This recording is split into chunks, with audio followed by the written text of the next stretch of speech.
نحمده ونصلي على رسوله الكريم اما بعد فاعوذ بالله من الشیطان الرجیم بسم اللہ الرحمن الرحیم اللهم صل على سیدنا و مولانا محمد وعلى آل سیدنا و مولانا محمد وبارک وسلم وصلی علیہ۔ ناظرین کرام، AWC کے پروگرام رمضان ٹرانسمیشن کے سلسلے میں خواجہ عاشق حسین حاضر خدمت ہے۔ دنیا بھر کے دیکھنے والے ویورز کو محبت بھرا سلام۔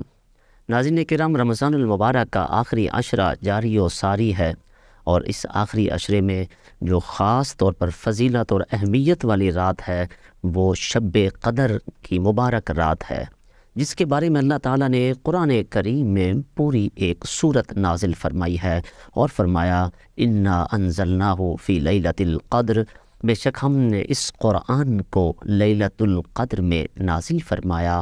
وما ادراک ما لیلۃ القدر، تمہیں کیا معلوم کہ لیلۃ القدر کیا ہے؟ فرمایا لیلۃ القدر خیر من الف شہر، لیلۃ القدر 1000 مہینوں سے بہتر ہے، یعنی اس رات میں جو عبادت کی جاتی ہے وہ ایک رات 1000 مہینوں کی عبادت سے بھی زیادہ بہتر ہے۔ اب یہ زیادہ کتنا ہے اس کا علم اللہ اور اس کے رسول کو ہی ہے۔ یہ وہ مقدس رات ہے جس میں اللہ کے فرشتے نازل ہوتے ہیں، تنزل الملائکۃ والروح فیہا باذن ربہم من کل امر سلام، کہ روح الامین فرشتوں کی جماعتیں لے کر زمین پر اترتے ہیں، اہل ایمان کو سلام بھی کرتے ہیں، ان کی دعاؤں پر آمین بھی کہتے ہیں، اور بعض روایتوں کے مطابق اہل ایمان کو مصافحہ بھی کرتے ہیں۔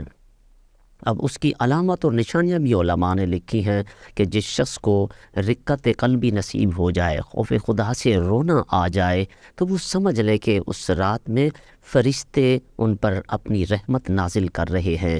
یہ رات غروب آفتاب سے لے کر طلوع صبح صادق تک سراپا رحمت ہے، سلامتی والی ہے، اور اس رات میں اللہ کی خاص رحمتوں کا نزول ہوتا ہے۔ اللہ کی رحمت بلا بلا کر اپنے بندوں کو نوازتی ہے، اور ساری رات اس کی رحمت ندا دیتی ہے، الا حل من مستغفر فاغفر لہ، ارے ہے کوئی مغفرت مانگنے والا، آئے مجھ سے بخشش مانگے میں اسے بخش دوں، ہے کوئی رزق کی فراوانی کا طلبگار جو مجھ سے رزق میں برکت مانگے میں اس کو عطا کر دوں، ارے ہے کوئی مجھ سے بیمار جو شفا مانگے اور میں اس کو شفا دوں۔ یعنی رب کی رحمت اسی طرح نوازنے کے لیے پوری رات صدائیں ہی لگاتی رہتی ہے۔ نبی کریم علیہ الصلاۃ والسلام نے ارشاد فرمایا من قام فی رمضان ایمانا و احتسابا غفر لہ ما تقدم من ذنبہ، فرمایا جس نے رمضان المبارک کی راتوں کو قیام کیا تو اس کے پہلے جتنے گناہ ہوں گے اللہ رب العالمین وہ معاف فرما دیتا ہے۔ لیلۃ القدر کیا ہے؟ یعنی 83 سال 4 مہینے بنتے ہیں، یعنی جو اس ایک رات میں عبادت کر لے گا گویا اسے 1000 مہینے کی عبادت سے بھی زیادہ عرصے کی عبادت کا ثواب ملے گا۔ اب یہ اس کو لیلۃ القدر کیوں کہا جاتا ہے؟ اس لیے بعض نے کہا ہے کہ اس رات عبادت کرنے والوں کی عبادت کی قدر کی جاتی ہے، بعض نے کہا کہ قدر کے معنی تقدیر کے ہوتے ہیں۔ اس رات میں آئندہ سال تک جو کچھ ہونا ہوتا ہے اللہ رب العالمین قضاء و قدر کے فیصلے فرماتا ہے، یا پھر وہ فیصلے لکھ کر فرشتوں کے حوالے کر دیا جاتا ہے، اور فرشتے سال بھر ان کے مطابق احکام نافذ کرتے ہیں۔ اور بعض نے کہا کہ قدر کے معنی ایک تنگی کے ہوتے ہیں، اس رات میں اتنے فرشتے اللہ کی رحمت کے نازل ہوتے ہیں جن سے زمین بھی تنگ پڑ جاتی ہے، اس وجہ سے اس کو لیلۃ القدر کہا جاتا ہے۔ اللہ اکبر۔ بہرحال یہ لیلۃ القدر کی جو شان نزول ہے اس حوالے سے تفسیر عزیزی میں لکھا ہے کہ نبی کریم علیہ الصلاۃ والسلام نے ایک مرتبہ بنی اسرائیل کے ایک عابد حضرت شمعون کا صحابہ کرام علیہم الرضوان کے سامنے تذکرہ کیا کہ یعنی وہ اللہ کے ولی تھے بنی اسرائیل کے، ایک عابد تھے، عبادت گزار تھے، جنہوں نے 1000 مہینے تک اس طرح سے عبادت کی ہے کہ رات کو قیام کرتے تھے، نوافل پڑھتے تھے، اور جب دن ہوتا تھا تو وہ روزہ رکھنے کے ساتھ ساتھ کفار کے ساتھ جہاد بھی کرتے تھے۔ یعنی اس طرح 1000 مہینہ انہوں نے عبادت کی ہے۔ صحابہ کرام علیہم الرضوان نے جب ان کا تذکرہ اور تبصرہ سنا تو وہ بہت ہی پشیمان ہوئے، بڑے پریشان ہوئے، اور عرض کی یا رسول اللہ، انہوں نے تو 1000 مہینے تک عبادت کی ہے، ہماری تو عمریں ہی بہت قلیل ہیں، اور اس عمر میں کچھ وقت سونے میں گزر جاتا ہے، کچھ طلب معاش میں گزر جاتا ہے، کچھ بیوی بچوں کے لیے روٹی روزی کمانے میں گزر جاتا ہے، ہمارے لیے تو عبادت کرنے کا وقت ہی اتنا نہیں ملتا، تو بنی اسرائیل تو ہم سے عبادت میں بڑھ جائیں گے اور پھر ہم تو نیکیوں میں ان سے پیچھے رہ جائیں گے۔ تو نبی کریم علیہ الصلاۃ والسلام کے پاس حضرت جبریل امین سورۃ قدر لے کر نازل ہوئے، فرمایا اے محبوب اپنی امت سے فرما دیجئے کہ وہ غم زدہ نہ ہوں، اللہ کریم نے انہیں ہر سال ایک رات عطا فرمائی ہے کہ اس ایک رات میں اگر وہ عبادت کر لیں گے تو بنی اسرائیل کے اس 1000 مہینے کے عبادت گزار سے بھی درجے اور مقام میں بڑھ جائیں گے۔ سبحان اللہ، اللہ رب العالمین نے وہ عظیم رات ہمیں عطا فرمائی ہے۔ اب وہ کب ہوتی ہے اس پر تو ظاہر ہے اختلاف پایا جاتا ہے، لیکن راجح قول کے مطابق وہ آخری عشرے کی طاق راتوں میں ہوتی ہے۔ یہ جو 5 طاق راتیں ہیں، 21ویں، 23ویں، 25ویں، 27ویں اور 29ویں راتوں میں کوئی بھی رات ممکنہ طور پر ہو سکتی ہے۔ اب حضور اکرم صلی اللہ تعالی وسلم نے اسی شب قدر کو پانے کے لیے ایک مرتبہ پورے ماہ رمضان المبارک کا اعتکاف کیا، پھر آپ کو بتایا گیا کہ وہ آخری عشرے میں ہے۔ حضور اکرم صلی اللہ علیہ وسلم اسی لیے آخری عشرے کا اعتکاف فرمایا کرتے تھے، مقصد اس شب قدر کو پانا ہوتا تھا۔ نبی کریم علیہ الصلاۃ والسلام یہاں تک کہ ایک مرتبہ تشریف لائے، حضرت عبادہ بن صامت رضی اللہ تعالی عنہ کہتے ہیں کہ حضور علیہ السلام اسی لیے تشریف لائے تاکہ ہمیں شب قدر کی تعیین فرما دیں، بتا دیں کہ شب قدر کون سی رات ہے۔ آگے دیکھا کہ 2 مسلمان آپس میں لڑ رہے تھے، آقا علیہ الصلاۃ والسلام نے فرمایا میں اس لیے آیا تھا کہ تمہیں شب قدر کے بارے میں خبر دوں، مگر اب اس کی تعیین اٹھا لی گئی ہے، مجھے بھلا دیا گیا ہے۔ بہرحال یعنی مسلمانوں کی لڑائی کا یہ وبال ہوا کہ شب قدر کی تعیین اٹھا لی گئی، ورنہ حضور بتا دیتے کہ فلاں تاریخ کو شب قدر ہوگی۔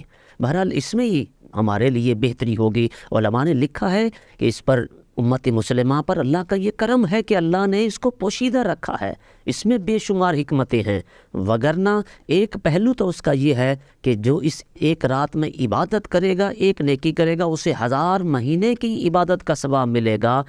اگر تعیین کر دی جاتی پھر بھی مسلمان جو خطا کا چونکہ پتلا ہے، جو شخص جانتے ہوئے اگر اس رات میں گناہ کا مرتکب ہو جاتا، مثال کے طور پر کوئی شراب پی لیتا یا بدکاری کر لیتا، تو پھر اسے 1000 مہینے تک شراب پینے کا گناہ کا وبال بھگتنا پڑتا، یا اس بدکاری کا وبال اس کے ذمے پڑتا۔ یعنی جس طرح نیکیوں کا معاملہ ہے ایسے ہی گناہوں کا وبال بھی اسی قدر بڑھ جاتا اگر تعیین ہو جاتی۔ اور ویسے ہی علماء فرماتے اس میں اللہ کی حکمت ہے کہ اللہ نے پوشیدہ رکھا ہے، اور جیسے اللہ تعالیٰ نے اپنی رضا کو نیکیوں میں پوشیدہ رکھا ہے تاکہ میرے بندے کسی بھی نیکی کو حقیر اور معمولی نہ سمجھے، بلکہ ہر نیکی میں میری رضا ڈھونڈنے کی تلاش کرے، کیا خبر رب کس نیکی سے راضی ہو جائے۔ تاکہ اور ویسی حضور اکرم صلی اللہ علیہ وسلم نے ارشاد فرمایا کہ لا تحتقر المعروف، کسی بھی نیکی کو چھوٹا اور ہلکا مت سمجھو، ولو ان تلقى بوجہ تلق، اگرچہ وہ اپنے مسلمان بھائی کے سامنے مسکرا دینا ہی کیوں نہ ہو۔ یعنی اسی بھی نیکی کو معمولی مت سمجھو، یہ بھی اللہ کے رضا کے لیے کافی ہو سکتی ہے۔ ایسے ہی اللہ نے اپنی ناراضگی کو گناہوں میں پوشیدہ رکھا تاکہ میرے بندے کسی گناہ کو ہلکا اور معمولی سمجھ کر مت کرے، بلکہ گناہ کی مثال ایک چنگاری کی مثل ہوتی ہے کہ جیسے بڑے سارے ڈھیر کو جلانے کے لیے ایک ہلکی سی چنگاری ہی کافی ہوتی ہے، ایسے ہی نیکیوں کے بہت بڑے ڈھیر کو جلانے کے لیے ایک ہلکا سا گناہ ہی کافی ہوتا ہے، تاکہ بندے ہر گناہ سے بچنے کی کوشش کریں۔ ایسے ہی قبولیت دعا کو اللہ نے پوشیدہ رکھا تاکہ میرے بندے ہر وقت صدق کے ساتھ، قبولیت کے یقین کے ساتھ دعا مانگے۔ اس میں اعظم کو اپنے اسماء میں پوشیدہ رکھا تاکہ میرے بندے ہر وقت جستجو میں لگے رہے۔